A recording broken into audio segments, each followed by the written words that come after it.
Right, so thank you for having me here today, and it's really nice that we're talking about how some of these laws are harming women. I'm just going to give you a brief background how my section is going to be about the FGM laws, which the Female Genital Mutilation Act, it used to be called the Female Circumcision Act in 1985, and then they changed it to the FGM Act. And the word FGM itself is a very terminology that's very degrading to women who's had circumcision to call them mutilated. But anyhow, these are the words that were created to cause even harm to our women. So I've been an activist against female circumcision that happens to non-consenting children from the beginning.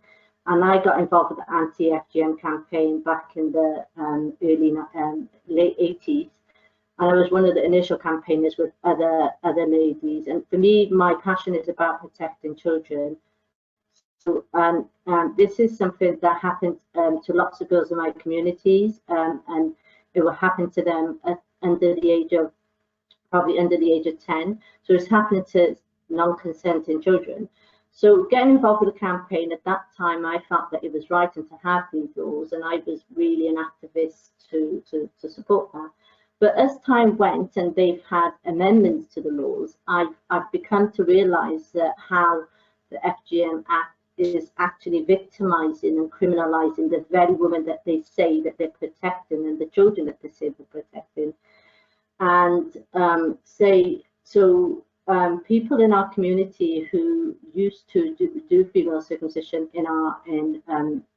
who has their ancestors or their mothers and their grandmothers, they're being victimized by saying that they're at risk of doing it to their girls. And unfortunately, attitudes have changed. We did a lot of education, but the policies in the law that's being implemented is what it does. It racially discriminates them, racially profiles them.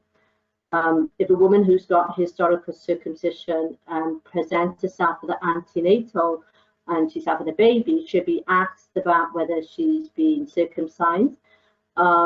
So then they make a referral to safeguarding, even though the lady would say to them, "Oh, it happened to me as a child. I had no. This was not something that I consented to." But there was no. You're at risk of doing it to your child, to your girl, so we're going to refer you to safeguarding, which again is discriminatory, and these women are very marginalised. Our community is very marginalised. Some of them may not have literacy skills. They don't know how to advocate for themselves, and they will come and tell us what's happened, and then we try to work with them and with the local authorities to say, hey, what you've just done is wrong, because what you've done is you're victimising them. You're, oh, but we have to do it because the policies tells you it is. So all over the UK, they have FGM safeguarding policies, and these policies would say if a woman's at risk, you should make a referral. If she belongs to a particular country that has a high prevalence of female circumcision, you should make a referral to safeguarding. And these are very, this causes a lot of harm to these ladies. They can't understand that they're even reliving their trauma, something that happened to them as children. They've been victimized. Why is this happening? So who implemented and made these policies? And I'll give you an overview of that, because a lot of people think it's really the communities were involved with implementing these policies, which is not the case. The anti-FGM charities that are all over globally and all over the UK have sat around on tables with safeguarding professionals and allowed these policies, which are discriminatory and victimizing our women, to be there, to be present. So health professionals are only carrying out things that they're told to do because it states in the law and these policies.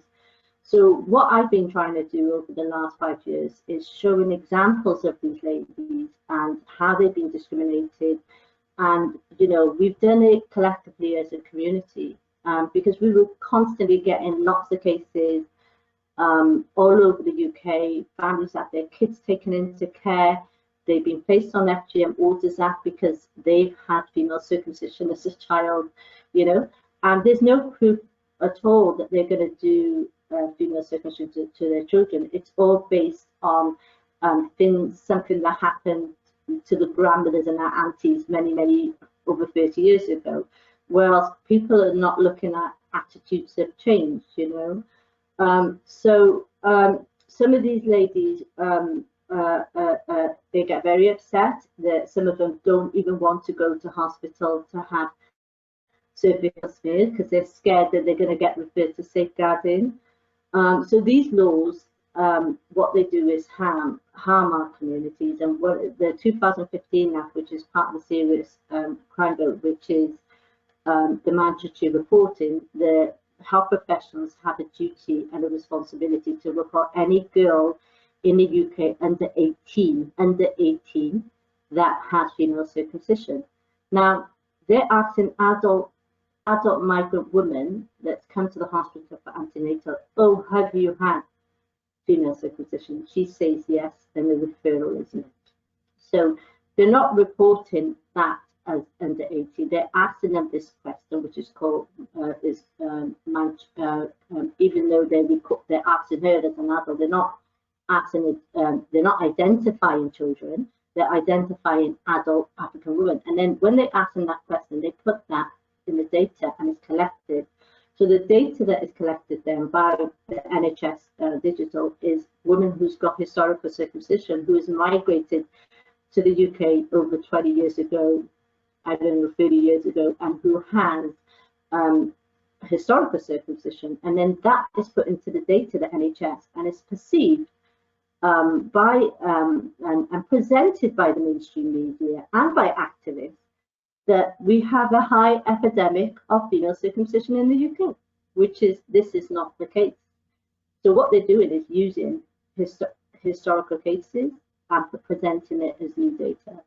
And again, that discriminates us, and it makes out that there hasn't been change within our communities where we say there has been change. So also these women who's had historical circumcision are put on, some of them are placed on FGM orders. And no matter how many times they might confess that they wouldn't do female circumcision on their children, it's something that was traumatic for them and happened to these non-consented children, they're not believed, yeah? And they put on an FGM order, and then it's difficult to get the legal aid to contest it, and because the government is just believing all the media stuff and what's on Google about high prevalence of female circumcision in our countries of origin. Even in our countries, like in Somaliland, where I'm from, my family is from, basically we have made the changes over there. There's been anti-FGM campaigns for decades and people have changed their attitude. We don't have a high prevalence, but then it's reported by certain organizations and activists to the media that it is, and then we get discriminated against.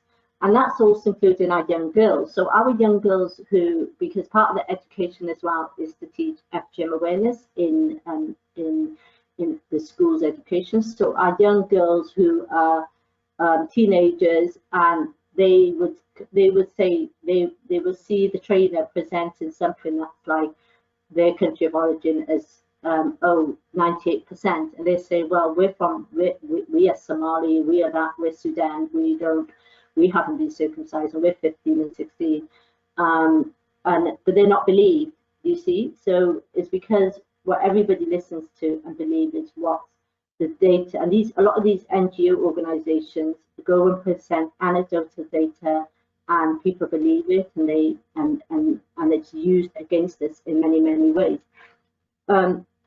Also, I think, as you know, Maria, I talked about my many cases with you, and I've also talked about other cases in the media about where children have been taken into care. And sadly, there was a year ago where we had a case of a family. They were going to Africa, Somaliland, with their 5 children, and they saved it for 4 years to go take their children to their grandparents and family for the first, and then they were about to travel and they were accused they were going to do FGM.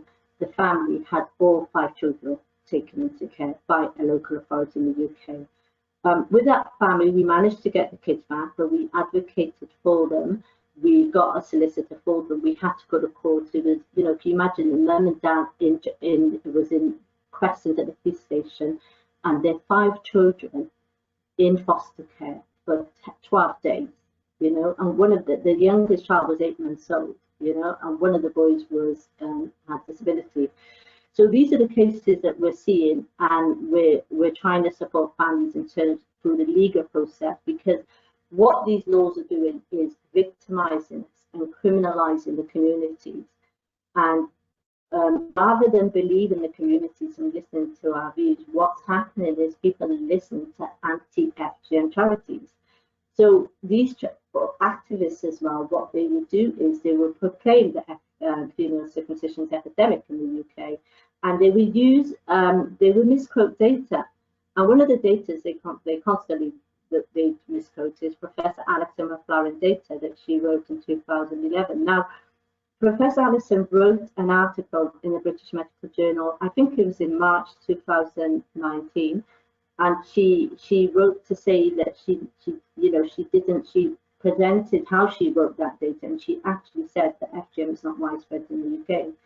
So what they do though is the activists presented, but unless you do the research and you look at the data and you analyze it, you realize there's a very low incidence of young girls under 18 in the UK that has been found to have female circumcision, you know. So yeah, so for me is I don't like that idea that our women in our communities who has they're not able to advocate for themselves, they don't have many literacy skills, is not able to are being victimized in every way by all professionals, whether their children go to school, so whether they go to antenatal appointments, whether they go into hospital for gynecology appointments.